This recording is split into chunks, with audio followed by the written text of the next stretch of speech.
อยากมอบให้เลยแหละเอ้าเอานี่เป็นโทรศัพท์นี่ขอบใจเด้อโดยอันนี้เป็นพวกของแถมยังแหละเป็นอันนี้แหละเบิ่งเอ้าอันนี้ก็ของแถมกันยาวๆนี่ ลำโพงเนาะ แม่นไปเปิดพังกับลูก เปิดเบิ่งทางในสุดยอดมีแต่กล่องบ่ได้เฮ็ดคืนในคลิปก็เฮ็ดนะ ดีมีโทรศัพท์อยู่ อันนี้เฮาคาชี้มาให้เลยนี่นะบ่ฮู้ว่าจะถือใจเจ้าหรือบ่และสีชั้นมันนะ โดยขอบใจเด้อ โดย300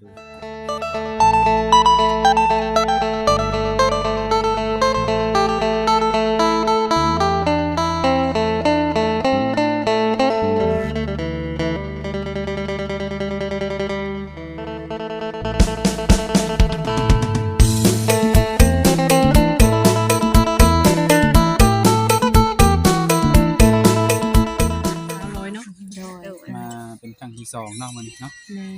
ม่ โดย อ่ะ สบายดี สบายดีเด้อ สบายดี โดยสบายดีทางสาวเฮ้ยมาภาพจำเอ็นนั่งกี้เบิดแล้วยาเลย มันเนาะอยากได้ซะโดยเป็นจังไดมันยังบ่ได้ลงไทยเนาะเดี๋ยวเนาะ ยัง ยังบ่มีแววสิลงบ่ แม่นยังบ่ฮู้กำหนดว่าสิได้ลงมือใด โดยพาแบบใดบ่มีคนเอาลูกซอยมันบ่ได้ แม่น ไปทางใดมาทางใดมื้อนี้ อยู่เอาลูกบ่ได้ไปไส บ่ได้ไปใส่ แม่นพาลูก ตอนนี้ก็ช่วงแรงๆทุกคนเนาะอากาศก็ถือว่าร้อนพอสมควรมื้อนี้ แม่ ฮอนหลาย สุดแต่ฮ้อน โดยเราเจอกันล่าสุดมาเปิดคลิปนี้ได้ฮอดบ่ทิศนี่บ่ ประมาณผิด ประมาณทิศเนาะ แม่น ตั้งแต่เปิดใจได้มันมาฮอดมื้อนี้และเป็นจังไดซะเอ้าเปิดใจไปแล้วเป็นจังได ก็มีคนแซดมาอยู่แต่แบบแซดหยอกแซดน่ะก็ยังบ่มีใครจริงจังอีหยังประมาณนี้ แม่นบ่เสร็จหยอกบ่แม่นเพิ่นเสร็จแบบเบิ่งใจบ่เนาะว่าเพิ่น ก็ เสร็จ ยัง หย บ่ อก ฮู้ บ่มีอาการท่าทีแบบอิหยังมาจีบแน่บ่เลยคำบอกคำช้าเพิ่นนะ ก็มาจีบมาน่ะก็จีบอยู่แต่ยังบ่ถึงขั้นว่าจริงจังขนาด โอ้ นั้นนะ แสดงว่าเพิ่นยังเบิ่งแนวทาง แม่น เนาะ ยังเบิ่งกันอยู่ เจ้าเองก็ยังเบิ่งคือกันแม่นบ่ แม่น ต่างคนต่างเบิ่งแนวทางตอนนี้แต่บ่มีหนุ่มโสดคนใดแบบจู่โจมแบบให้ปิดคิดปิดใจบ่ ยังบ่มี ยังบ่มีแม่นบ่ น อ๋อก็คือว่าเพิ่นเข้ามาในรูปแบบนี่แหละแบบเข้าใจกันเนาะแนวทางแบบผู้ใหญ่เนาะคนทางใดซะที่เข้ามาทักทายเขาเจ้า แถวอุบล คนอุบล แม่นส่วนหลายจะเป็นคนอุบล อ๋อแบบคนแถวกรุงเทพแบบอย่างนี้มีบ่จ๊ะ ก็มีอยู่ จักคนถ้าเจ้าแบบแชทลมซุมื้อนี่ ที่เขาถักมาเสร็จมาประมาณ3 คน 3คนเนาะ แต่ก็ลองแซดกันไปแบบแซดกันเบิ่งอะนะประมาณนี้นะยังบ่ถึงขั้นว่าจริงจังอีหยัง โดย ยังทำความรู้จักกันอยู่เนาะ สิเข้ามาปุ๊บปั๊บวงแบบรวดเร็วนี่ แม่นก็ต้องเบิ่งเวลาแบบเบิ่งกันก่อนประมาณ โด นี้ ยแม่และเป็นรายการที่เข้ามาใน 3-4 คนนี่เนาะคำบอกความจาแล้วก็ ก็โอเคเป็นผู้ใหญ่ดี โอเคแมันบ่ แม่น บ่ได้เว้าแบบใส่เฮาสิหยังได้แม่นบ่ แม่นบ่ เว้าแบบให้เกียรติเฮาอยู่แม่นบ่ แม่นนิสัยแบบเป็นผู้ใหญ่นั่นแหละค่ะ 3คนนี่นิสัยค่อนข้างจะคือกันบ่หรือว่ามีความแตกต่างอยู่ คือกันค คือ ล้ายๆกัน เนาะคล้ายๆกันเนาะเหลือไปใจก็เจ็บดันบัดนี้ ให้เจ้าแซวกันทุกคนเนาะแต่แบบว่าเพิ่นเข้ามานี่นะตั้งแต่มื้อเปิดใจเพิ่นบ่หรือว่าก็เข้ามาคือลมทุกมื้อนี้ มือเปิดใจน่ะยังบ่มีใครเข้ามาหาสิเข้ามาประมาณ 2-3 มื้อหลังนี้ เพิ่นก็มีลูกมีเมียมาแล้วบ่ แม่น คนที่ทักเข้ามานี่อายุเพิ่นหลายปานใดแต่ละคนฮู้บ่ ก็40ขึ้น สัก40แม่นบ่ 40กว่า ดูโอเคอยู่บ่ประมาณนี้ ก็โอเคอยู่ โอเคเนาะยังแต่เวลาอิหยังก็การคุยกันเนาะ แม่ กาน รคุยกันสื่อสารกันมันสิเข้าใจกันตลอดบ่เนาะตอนใหม่ๆแน่นอนมันจะดี แม่น มันจะดีหั่นแหละต้องเบิ่งไปอีกยาวหั่นแหละจังสิรู้ว่าเป็นจังไดเนาะแต่ว่าเพิ่นเข้ามาในมื้อนี้เป็นแบบนี้อยู่ไปเป็นเดือน2เดือนเพิ่นนี่เป็นคือเก่านี่ก็ถือว่าโอเคเนาะแม่นบ่หรือว่าดีกว่าเก่าแฮงมักแล้วเนาะ อันนี้เวลามันยังสั่นนะ ดูก็มีช่วงเวลาแบบกำลังเบิ่งกันเนาะได้เห็นหน้าเห็นตาเพิ่นละบ่แต่ละคน ได้เห็นแล้ว ได้จังไดโอเคบ่ผ่านบ่ โอเค มีข้อใดส่วนใดที่แบบที่ชะลอยแบบติแล้วบ่มักบ่ในคนที่ทักมานี่มีอยู่บ่ โดนมีผู้หนึ่งที่แบบว่าถักมาจักเว่าเอียงแบบบ่ค่อยคุยเรื่องก็ได้ โอ้ ขนมปังขิงนำหน้าหญิงชรา คุณแบบรู้เรื่องจังได๋คนเดาคนเดียวเว้าไปผู้เดียวบ่ว่าได้ใด ไม่เห็นว่าแบบหน้าอายุหน้าสิยังน้อยอยู่มั้งแต่ถักมาแบบเว่าแบบว่านิสัยบ่ค่อยโอเคปานใดแล้วก็เลยบ่แสดบ่ถักนำแบบบ่แสดนำ มันเสียแนวฮู้แล้วเนาะว่าคนเป็นอะไรเนาะเวลาคุยกัน มันต่างกันนะแบบคือบ่อยากให้เกียรติประมาณนี้ เป็นคนไทยบ่ แม่น โอ้คนเดาแบบบ่ให้เกียรติเฮาโดดเป็นสไตล์เพิ่นบ่หรือว่าได้ใดเนาะ ๆก็บ่ฮู้แต่รู้สึกว่ามัน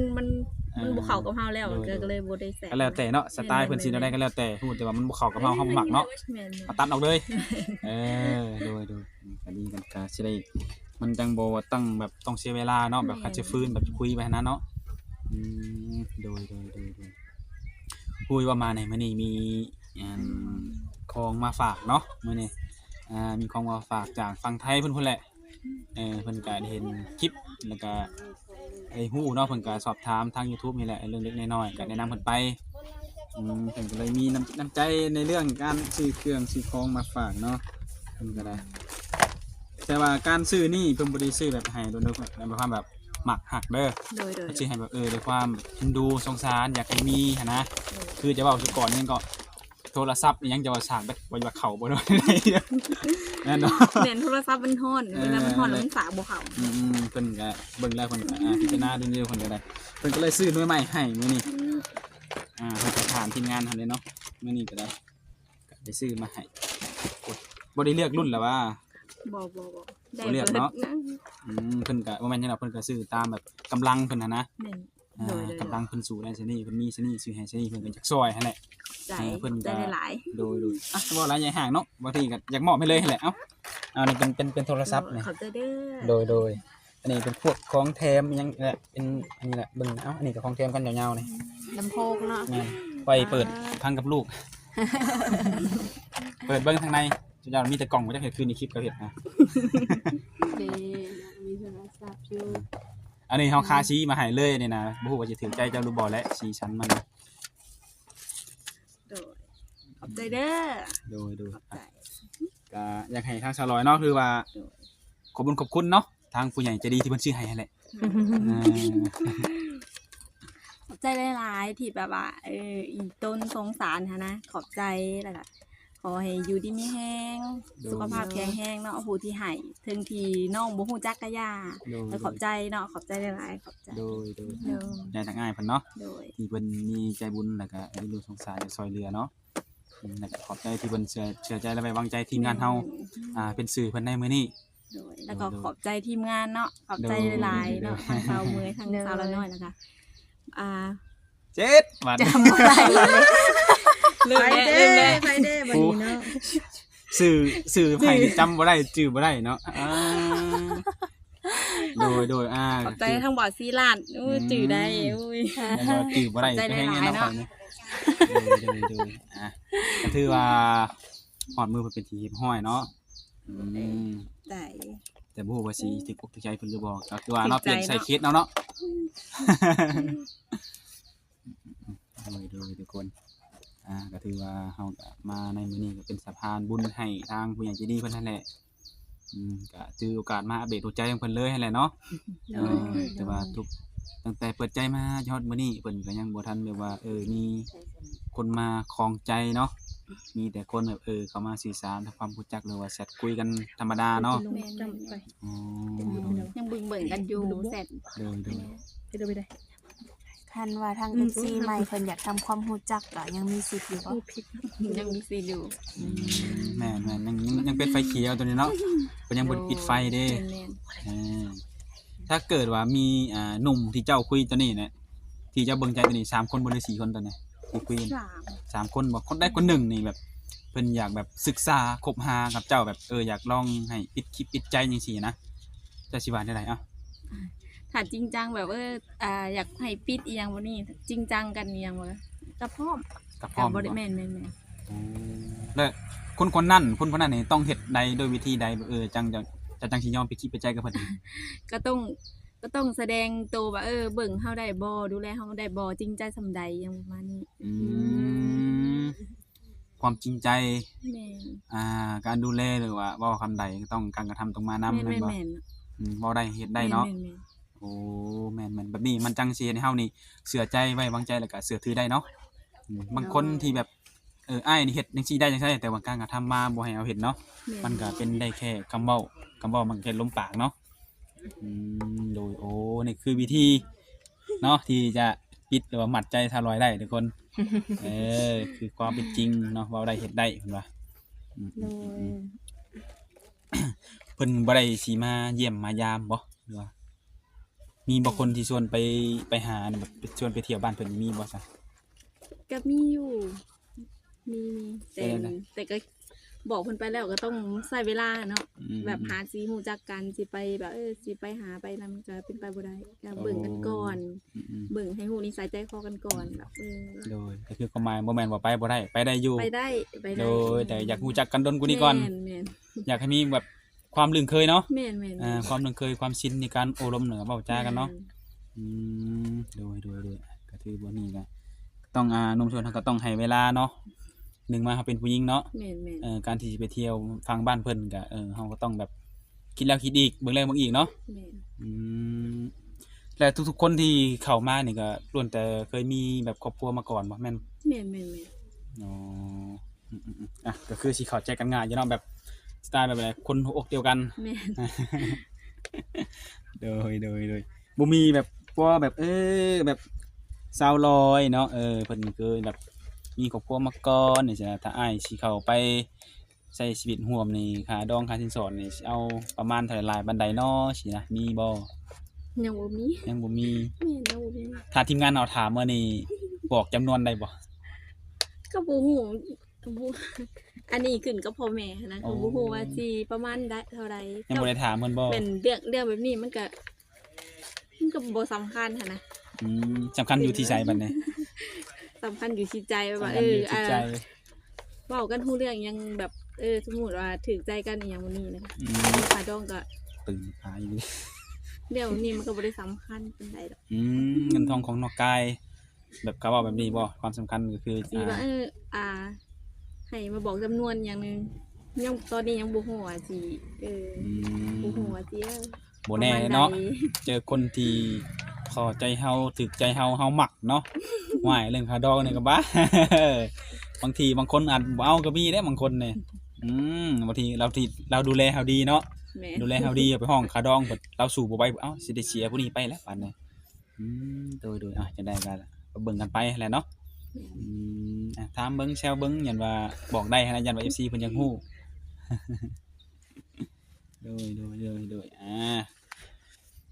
จังไดทีมงานเฮาคือเงียบกิ๊บแทนประมาณนั้นนะเมาแดดบ่หรือว่าใด เมาแดดแห้งขนาดเด้ ๆ เนาะ อากาศมันร้อนเนาะสมัย บุกเอาในซาซันเลยกับพวกกัน เจ้า เด้ เมาแดดไปข่อยนี่เลือแดดข่อยนี่ ได้ยังจะกินแรงมื้อนี้ซะลอย มื้อนี้ยังบ่ฮู้เลย ยังบ่ทันฮู้ น่าสิจนซีดหั่นล่ะ โอ้ ปฏิเสธเด้มันเด้กินปฏิเสธ โอ้กินแนวแซ่บได้อมื้อนี้เนาะ พอเมื่อยังเนาะ อยู่ตูดเพิ่นก่อนเนาะ เออ โดยก็ฝากหนุ่มๆเนาะที่ว่ายังอยากอยากลมน้ำสาวลอยเนาะ ปลซกี้ในชุดขังเลย ทักทายเข้ามาได้ทุกคนในทางเฟซทางไลน์เนาะแจกได้ทั้งสองช่องทางเลย แล้วส่วนมากคนที่แชทเข้ามาคุยทางเฟซหรือทางไลน์นะ ทางไลน์ มีแต่ไลน์บ่ แม่น โอ้ถือว่าทางไลน์มันก็สะดวกกว่าทางเฟซบ่ ๆแม่น โอ้ ๆทางเฟซอะบ่มี บ่มีบ่หรือว่าคนหาบ่เห็นบ่เนาะเฟซเนาะส่วนไลน์จะ ดึก เป็น ดั แบบ บ ปาน นี้ นั้น โดยลงท้ายนี่ก็บ่มีหยังใดเนาะทางทีมงานเฮาก็ถือว่าทำภารกิจสำเร็จเป็นที่เรียบร้อยแล้วเนาะก็ดีมุกดีใจนำสาวลอยเพิ่น โดย โดยขอบใจหลาย แบบคือได้ยินข่าวว่าอะไรลูกบ่สบายบ่เป็น ๆแม่ อะไร นๆบ่สบาย เศร้าแล้วบ่ แม่นหาสิเช้าประมาณบ่ได้กินยามื้อวาน ปิ่น นี้ ดูก็จะปิ่นเลย หาสิปะยามื้อวานนี้ มี FC เพิ่นเว้าว่าลูกสาวน้อยบ่สบายไปเบิ่งไปเยี่ยมไปยามหน่อยเด้อเพิ่นว่าถือว่า บ่สบายทั้งสองเลย ทั้ง เป็ ส น องเลย ประมาณ บ่ 3-4 มื้อแม่น พาไปหาหมอหาหยังอยู่บ่ ไป ไปคลินิก ไปคลินิกอ๋อ ไปสักยาคลินิกแล้วก็มากินยาอยู่ที่นั้น โดย อื